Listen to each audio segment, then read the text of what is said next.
Good morning, gentlemen. One of these problems we are having in the armed forces today is because we give the enemies chance to outsmart us. The 48 laws of power, number 22, page 163, says, use the surrender tactics to transform weakness into power. Now, you send our soldiers to battlefield, and along the line of the battle, the soldiers overpowered the bandits or the Boko Haram. Because they have been overpowered, they now applied the 48 laws of power by surrendering. Now, the soldiers now applied the military rules of engagement and decided not to fire them because they have surrendered.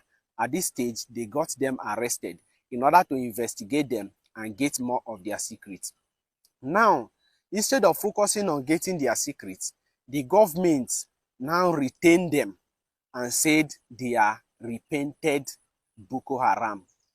You enroll them into the army, you are paying them salary and train them, giving them more secrets of the soldiers.